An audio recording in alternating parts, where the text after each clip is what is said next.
USA versus Canada. बिल्कुल भाई, मैं तो देख रही थी और उन्होंने ना सबको आके कुछ कुछ को शॉक कर दिया है। कुछ लोग शॉक में चले गए कि अच्छा ये तो okay, they have announced themselves. So Salman Canada जनाब आता है, 194 रन ऑन बोर्ड करता है on the loss of 5 wickets, लेकिन फिर यूएसए 17.4 ओवर्स के अंदर टारगेट जो है वो अचीव कर लेता है, 190-73 just on the loss of 3 wickets. और जो एरन जॉन्स ने कर दिखाया है, उनके वो छक्के चौके, oh my god, how do you see his form and how do you see the whole game? I think ये बहुत ही आउटस्टैंडिंग पार्टनरशिप थी, स्पेक्टेकुलर नॉक थी, 10 छक्के मारे हैं, 230 प्लस का स्ट्राइक रेट था। और असल बात होती है कि आपकी टाइमिंग चेस में कैसी है। यू सी, हमारा कई दफ़ा आर्गूमेंट एंटायरली पाकिस्तान टीम को डिस्कस करते हुए बेस होता है यार पावर प्ले अच्छा नहीं था। यहाँ पे पावर प्ले में सिर्फ 40 रन थे, एक विकेट गिरी हुई थी और दूसरी विकेट 7वें ओवर में गिरी 42 रन के ऊपर। तो that wasn't taken into account. उन्होंने ये सोच के गिव अप नहीं कर दिया कि यार ओपनरों ने देखो पावर प्ले नहीं अच्छा खेला।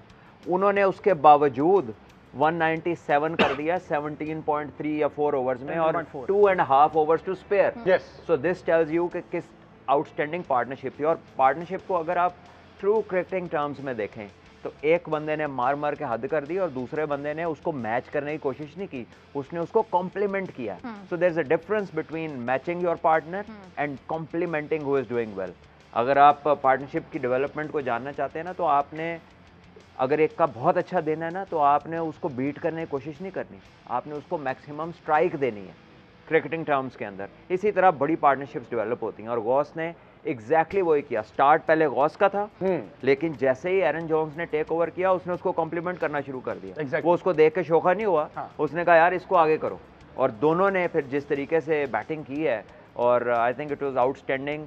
और जिस तरह राजा साहब ने कहा कि यूएसए एक बड़ा प्लेयर एंटर हुआ है क्रिकेट की फ्रेटर्निटी के अंदर, तो उनके लिए पहला मैच इस तरह से जीतना is a big plus to everything that is connected to cricket in USA and the way they played, I think it was fantastic। अब एक चीज़ ऐड कर दूँ, कनाडा जो है, कनाडा जब पाकिस्तान 1954 में गया है, वहाँ पर कनाडा की टीम विजिट करी थी, नेशनल टीम जो है, जब कारदार एंड फजल जो मेन स्टालबर्ट थे, बिसाइड हरीफ भी थे, वजीर भी थे, तो 2 रोज़ा मैच कनाडा के खिलाफ पाकिस्तान ने वहाँ पर खेला था, कनाडा की नेशनल साइड के खिलाफ।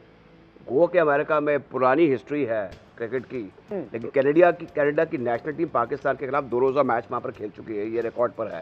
तो जो आप जिक्र कर रहे हैं, ये कोई इनको आप इजी नहीं ले सकते कैनेडियंस को।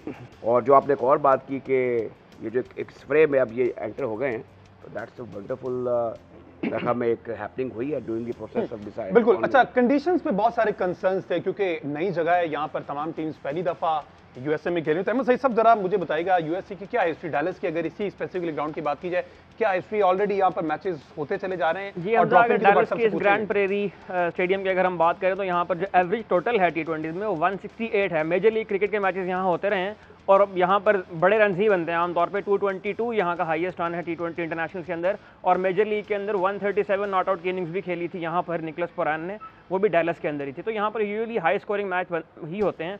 और कल भी हमने देखा कि पहला मैच ये हाईएस्ट सक्सेसफुल चेस था किसी एसोसिएट कंट्री की जानिब से T20 वर्ल्ड कप्स के अंदर, और T20 वर्ल्ड कप की हिस्ट्री का 3rd हाईएस्ट चेस था ये, जो कल अमेरिका की टीम ने किया है कनाडा के अगेंस्ट। तो बट साहब ये तो हिस्ट्री होगी ना, जितने भी रिकॉर्ड थे। अभी आपने बात की कि डैलस में सिडनी से ड्रॉप इन विकेट है, ड्रॉप इन विकेट सिडनी से है और न्यूयॉर्क में ड्रॉप इन एडिलेड से है। अच्छा, तो क्या फील किया आपने अगर कंडीशंस ओवरऑल देखी जाएं तो? I think the conditions were pretty decent. Bat पे बॉल आ रहा था, स्ट्रोक्स लग रहे थे, और अभी तो इन 2 टीमों में कोई जेन्युइन फास्ट बॉलर नहीं था। मेरा ख्याल अली खान है जो 140 को प्लस माइनस टच करते हैं, तो वो भी अनलकी रहे। मैं ये नहीं कहूँगा कि उन्हें मार पड़ी है, because of his pace at times वो थोड़ा सा लाइन से ऑफ हो रहे थे, तो कोई फाइन लेग पे चौका हो गया, कोई एज का चौका हो गया। लेकिन बाय एंड लार्ज जब इस पे स्पेशलिस्ट बॉलिंग आएगी, जब इस पे मंजे हुए बॉलर आएंगे, तो तब इसके एवरेज स्कोर्स को हम लोग गेज कर सकते हैं। अभी जो बॉलिंग थी समझ लें कि वो इतनी मैच्योर या इतनी एक्सपीरियंस बॉलिंग नहीं थी।